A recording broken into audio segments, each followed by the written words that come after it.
your Filipina girl, Zatrisha, and for today's vlog is all about TikTok soft girl aesthetic makeup look. So without further ado, let's just get started. Before we start, alam nyo namang ang ating routine. Naglalagay tayo ng ganito para hindi pa kalat-kalat yung ating hair. Ayan. Sobrang na-miss kong mag-makeup. Sana kayo din. And ayan, nagbe-breakout ako kasi meron tayong buwanang dalaw. And gagamit tayo today ng Baby Skin from Maybelline New York, ang pore eraser, para maproteksyonan ng ating face sa paglalagay ng makeup.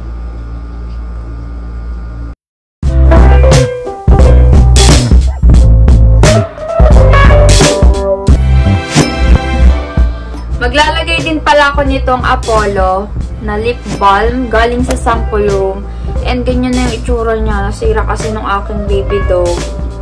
Maglagay lang tayo nito para hindi dry yung lips natin mamaya. I think uunahin ko yung pagkikilay and gagamitin ko tong brow soap ng Judy Online Shop. And kung hindi nyo pa napapanood yung tutorial ko about sa brow soap, click nyo lang dito or dito. Hindi ko lang po saan lumalabas. Click nyo lang dyan. Panoorin nyo na.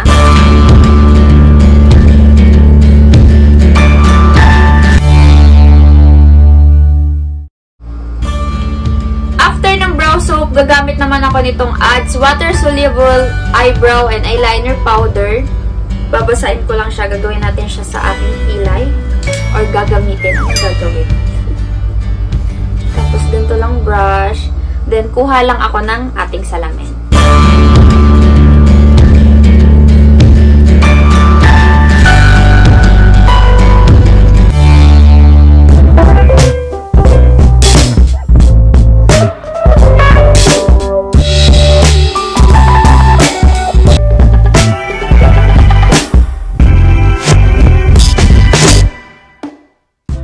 For the foundation, gagamit ako ng Maybelline Fit Me Matte Poreless in the shade 115 Ivory.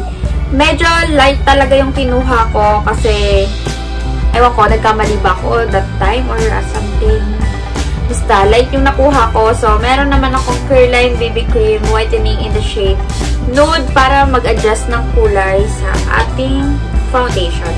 Ganito lang yung ginagawa ko. Alam kong as usual, lagi nyo itong nakikita. Kukuha lang ako ng konti. Tapos, ito naman ilalagay ko. And paghahaluin ko silang dalawa.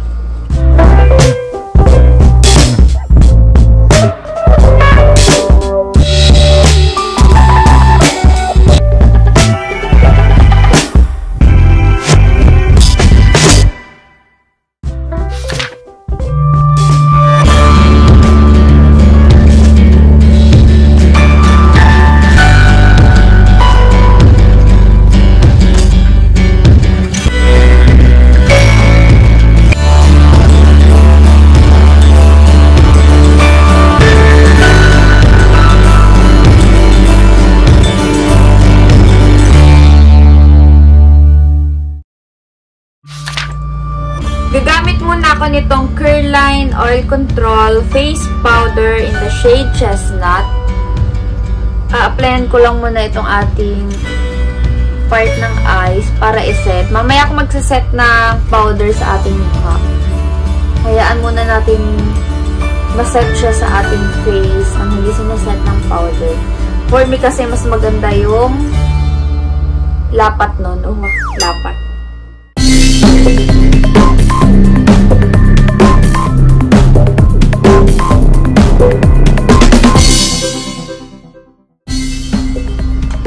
Next color na gagamitin ko is itong pink color. This one. Nandito na tayo sa darker shade. Top off the excess. Kuha ulit ang salamin.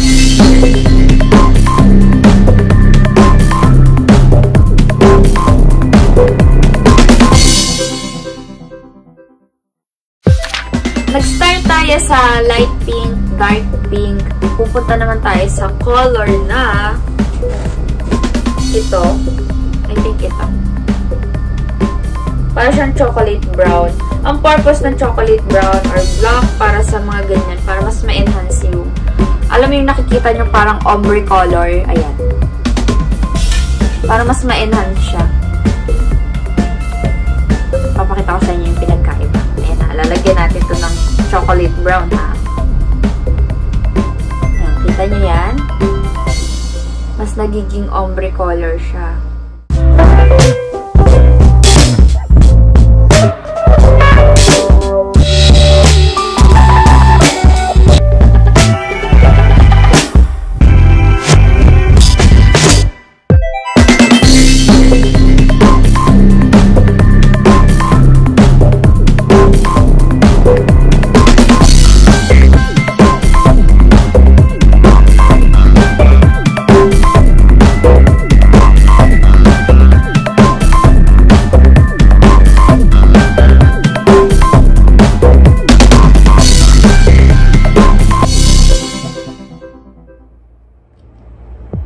Maglalagay na tayo ng false eyelashes and ang gagamitin ko is si Polish.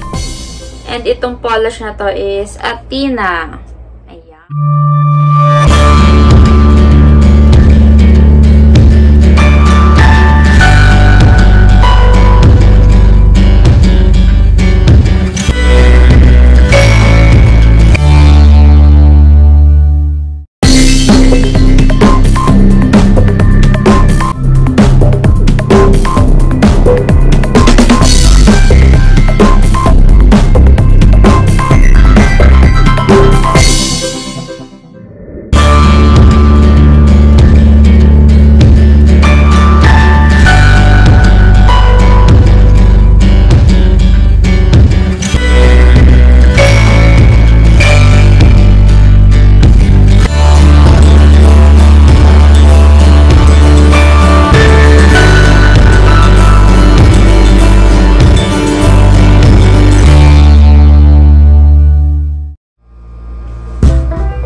Gagamit ako ng EB Advanced Blowout Highlighter. Ayan.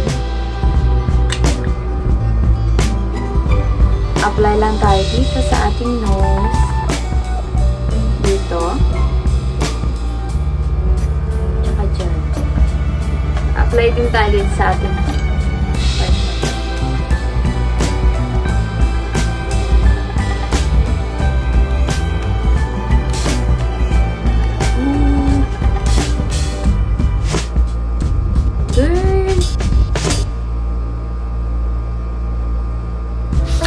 Para naman sa ating tear ducts, gagamitin ko tong Careline Hello Sweetie Eyeshadow Palette. And kukunin ko lang yung shade na white. Etong shade na to. Tapos ganyan mo lang siya apply. Ayan.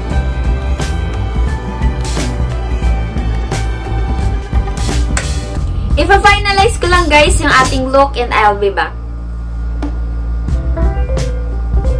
Ito na yung final look ng ating TikTok Soft Girl Aesthetic Makeup look. I hope nagustuhan nyo. And bago tayo mag-proceed sa maraming kuda, isa-set ko lang muna siya nitong Lux Organic Beauty Mist by Ann Klutz.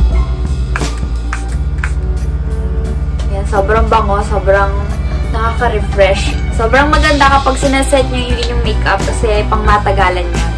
And itong top na to, baka may magtanong sa inyo kasi super pretty, super cute. Galing siya sa Amores Wardrobe. Ayan. Kung may mga orders kayo or mga may bet kayo dyan, order na kayo dito. Sobrang mura, sobrang high quality ng mga products nila. Ayan, sobrang nagustuhan nyo ba? Kasi ako nagustuhan.